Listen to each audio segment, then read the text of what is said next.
पूर्वजों की आत्मा की शांति और उन्हें प्रसन्न करने के लिए श्राद्ध पक्ष में हवन, जप, तर्पण, मार्जन का नियम है। इस साल पितृपक्ष 10 सितंबर से शुरू हो गए हैं। वास्तव में जैसा आप लोग समझते हैं वैसे पितृ कोई भूत, प्रेत, जिन्न, पिशाच नहीं होते हैं। जैसे इस्लाम धर्म में बुजुर्गवार पीर पैगंबर होते हैं, वैसे ही हिंदुओं में ये आपके खुद के ही परिवार के पूर्वज होते हैं, जो अपने जीवन काल में किए गए गलत कर्मों के कारण मृत्यु के उपरांत नीच योनियों या नीच लोकों में गमन करने लगते हैं, जिससे उन्हें ईश्वर के बनाए नियमों के अनुसार अत्यधिक दुख, दर्द और तकलीफ का सामना करना पड़ता है। तो इनके स्वयं के परिवार के सदस्यों द्वारा इनको इस प्रकार की यातना से बचाने हेतु आदिकालीन सिद्ध संत ऋषि मुनियों द्वारा सनातन हिंदू धर्म में विशेष रूप से हवन, जप, तर्पण, मार्जन, ब्राह्मण भोज आदि कराने विधान बताया जाता है, जिसके फलस्वरूप यह होता है कि ये प्रबल होते हैं, इनके पाप कर्म कटते हैं, इनकी आत्मा को शांति मिलती है और इनका ऊपर के लोकों की ओर गमन होता है। और एक बार आपके पितृ आपके ऊपर प्रसन्न हो जाते हैं तो आपके जीवन की आधी तकलीफें तो स्वयं ही उनके आशीर्वाद से दूर हो जाती है और आपके जीवन को एक नई दिशा मिलती है। आपका मानो सुनहरा समय शुरू हो जाता है। और वहीं इसके विपरीत वो लोग जो पितरों के लिए ऐसा कुछ कर्मकांड नहीं करते, वो और उनके घर परिवार के सदस्य अक्सर ऊपरी समस्याओं के शिकार पाए जाते हैं, क्योंकि उन्होंने अपने पितरों के लिए ऐसा कोई कर्म ही नहीं किया होता है जिससे वो शक्ति संपन्न होकर अपने बच्चों, नाती पोतों की ऐसी नकारात्मक ऊर्जाओं से रक्षा सुरक्षा कर सके। और तब सिवाय रोने के और अपनी किस्मत को दोष देने के ऐसे लोग कुछ कर भी नहीं पाते और फिर एक बाबा से दूसरे बाबा, तांत्रिकों, मौलवियों के चक्कर ऐसे लोग पूरी जिंदगी भर लगाते ही रहते हैं, लेकिन राहत इनको फिर भी नहीं मिलती। क्योंकि एक कहावत है, जो आदमी अपने बाप का नहीं हुआ वो किसी और का क्या होगा। तो खैर, पितरों को प्रसन्न करने के लिए कुछ नियमों का पालन करना जरूरी है।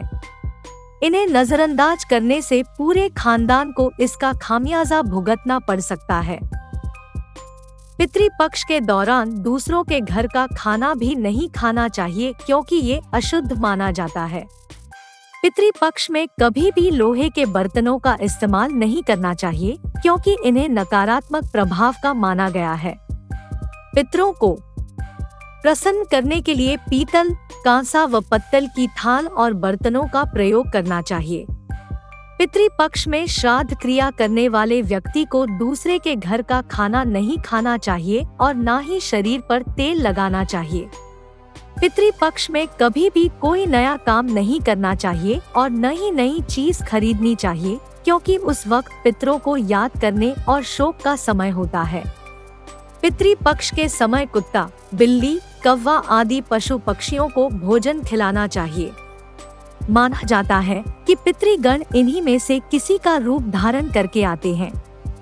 पितृपक्ष में कभी पितरों को भोजन दिए बिना खुद भोजन ग्रहण नहीं करना चाहिए, इससे पितृदोष लगता है।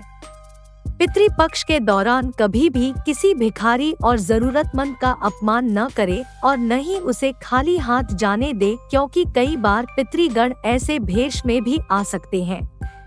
पितृपक्ष के दौरान पुरुषों को 15 दिनों तक अपने बाल एवं दाढ़ी मूछें नहीं कटवानी चाहिए, क्योंकि ये शोक का समय होता है। ऐसा न मानने पर धन की हानि एवं कार्यों में बाधा उत्पन्न होने जैसी गंभीर समस्याएं आ सकती हैं। पितृपक्ष में पितरों को भोजन अर्पित किया जाता है, इसलिए गृहिणियां इसे बनाती हैं। मगर ध्यान रहे कि वो इसे न तो चखे और न ही खाएं, क्योंकि उन्हें श्राद्ध क्रिया करने का कोई अधिकार नहीं है।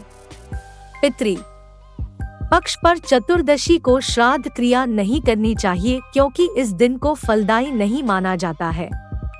हालांकि जिन लोगों की मृत्यु इसी तिथि में हुई है, सिर्फ वो ही इस दिन कर्मकांड कर सकते हैं। पितृपक्ष के दौरान चना, मसूर, सरसों का साग, सत्तू, जीरा, मूली, काला नमक, लौकी, खीरा एवं बासी भोजन का सेवन नहीं करना चाहिए क्योंकि इनकी तासीर अलग मानी जाती है। इन्हें खाने से आपके पितरी नाराज हो सकते हैं। पितृ पक्ष के दौरान घर आए मेहमान को कभी बिना खिलाए नहीं जाने देना चाहिए क्योंकि पितृ कभी कभी इनका रूप लेकर भी आ सकते हैं। इसलिए उन्हें कुछ ना कुछ अवश्य खिलाएं और मीठा शरबत जरूर पिलाएं। ऐसा करने से आपके दोष मिटेंगे।